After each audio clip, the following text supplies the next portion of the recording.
الحمد لله الذي نور قلوبنا بنور الإيمان.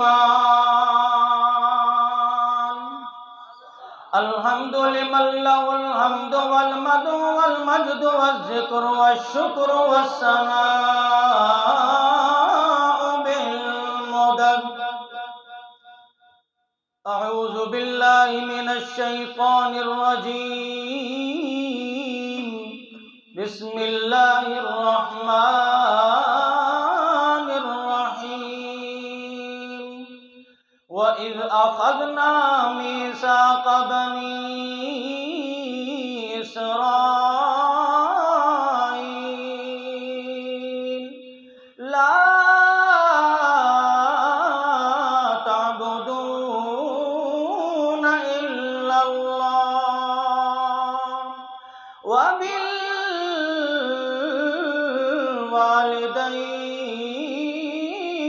إحسانا أو كما قال عليه الصلاة والسلام هما جنتك ونارك أو كما قال عليه الصلاة والسلام. میرے لیے انتہائی واجب الاحترام آج کا یہ بابرکت تقریری مقابلہ جس عنوان سے معنون ہے وہ ہے عظمت والدین. اس دنیا میں سب سے معزز ہستیاں ہیں وہ صرف اور صرف والدین ہیں کہ جب سے رب کائنات نے انسان کو وجود بخشا تو اس کے ساتھ اللہ تبارک و تعالی نے دو حقوق کو متعلق کر دیا. نمبر 1 حقوق اللہ اور نمبر 2 حقوق العباد. اور اللہ نے حقوق العباد میں سے اللہ تبارک و تعالی نے سب سے پہلے جس پہلو کو ذکر کیا ہے وہ ہے عظمت والدین. آئیے نا رب کا قرآن عظمت والدین کی صدا لگا رہا ہے. وَإِذْ أَخَذْنَا مِيثَاقَ بَنِي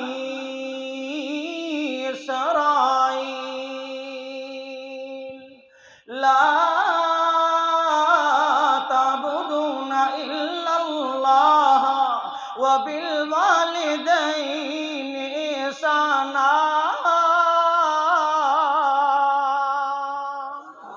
اے دنیا کائنات والوں، ہم نے بنی اسرائیل کو ہم نے بنی اسرائیل سے بڑا پکا وعدہ لیا کہ عبادت کرنی ہے تو میں رب دی کرنی ہے، ریاضت کرنی ہے تو میں رب دی کرنی ہے، اولاد دے خزانے منگنے تو میں رب کولوں منگنے. میری عبادت دے اندر میری ریاضت دے اندر کسے نو شریک کرن دی اجازت کوئی نہیں. تا آگے اللہ نے فرمایا وَبِالْوَالِدَيْنِ إِحْسَانًا. اے دنیا کائنات والوں، اپنے والدین کے ساتھ اچھا معاملہ کرنا ہے، اپنے والدین کے ساتھ اچھا حسن سلوک کرنا ہے. ایک اور موقع پہ اللہ تبارک و تعالی نے عظمت والدین کو بیان فرمایا. وَقَضَىٰ رَبُّكَ أَلَّا تَعْبُدُوا إِلَّا إِيَّاهُ وَبِالْوَالِدَيْنِ إِحْسَانًا. دنیا کائنات والو، جہاں پر اللہ نے اپنی عبادت کا تذکرہ کیا وہاں پر اللہ نے عظمت والدین کا تذکرہ کیا. اللہ نے فرمایا اس دنیا دے اتے دو ایسی ہستیاں موجود ہیں، اگر وہ زمین تے بیٹھ کے ہاتھ آسمانہ دی طرف اٹھاویں میں اللہ آسمانہ دے پردے ہٹا کے بنفس نفیس انہاں دیاں گلاں سندا رہ ویندا. تا اللہ نے فرمایا وَبِالْوَالِدَيْنِ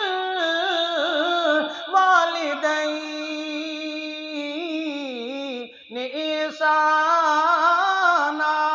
آگے اللہ نے فرمایا اِمَّا يَبْلُغَنَّ عِندَكَ الْكِبَرَ أَحَدُهُمَا أَوْ كِلَاهُمَا فَلَا تَقُل لَّهُمَا أُفٍّ وَلَا تَنْهَرْهُمَا وَقُل لَّهُمَا قَوْلًا كَرِيمًا.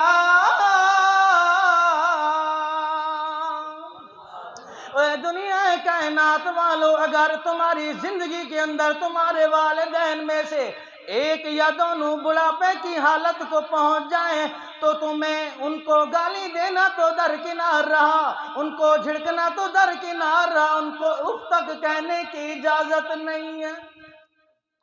آگے اللہ نے فرمایا وَقُلْ لَهُمَا قَوْلًا كَرِيمًا، اپنے والدین کے ساتھ اس طرح گفتگو کرنی ہے جس طرح حضرت اسماعیل اپنے والد کے سامنے گفتگو کر دے پہنے۔ اس وقت حضرت ابراہیم نے اپنے بیٹے نے کہا انی اذبحک فانظر ماذا تری، تو اس وقت حضرت اسماعیل نے چنانچہ اگرچہ مگرچہ کوئی لفظ نہیں بولیا، بلکہ حضرت اسماعیل کا انداز اللہ کو ایسا پسند آیا کہ اللہ نے قرآن بنا کے محمد پہ خزانہ نازل کر دیتا ہے۔ تا اللہ نے فرمایا قال یا ابت افعل ما تؤمر ستجدنی انشاء اللہ۔ سامعین محترم، کلام اللہ کے بعد آئیے فرامین رسول اللہ کی طرف۔ میں آپ کو محمد مصطفیٰ صلی اللہ تعالی علیہ وسلم کے فرامین سنا کے آپ کے سخت دلوں کو موم کرنا چاہتا ہوں۔ سنیے محمد مصطفیٰ کا فرمان، رضا الربی فی رضا الوالد وسخط الربی فی سخط الوالد، کہ ساری کی ساری کائنات رب کی رضا حاصل کرنا چاہتی ہے، لیکن اللہ نے اپنی رضا کو رضا الربی فی رضا الوالد کے تحت متعلق کر دیا۔ ایک اور موقع پہ محبوب کائنات صلی اللہ تعالی علیہ وسلم نے ارشاد فرمایا ہما جنتک و نارک، اے دنیا کائنات والو، تمہارے والدین تمہارے لیے جنت بھی ہیں اور جہنم بھی ہیں۔ ایک اور موقع پہ محبوب کائنات صلی اللہ تعالی علیہ وسلم نے حدیث کر دی ہے، فرمایا ان اللہ حرم علیکم حقوق الامہات۔ میں اسی پر اکتفا کرتا ہوں، وما علینا الا البلاغ المبین۔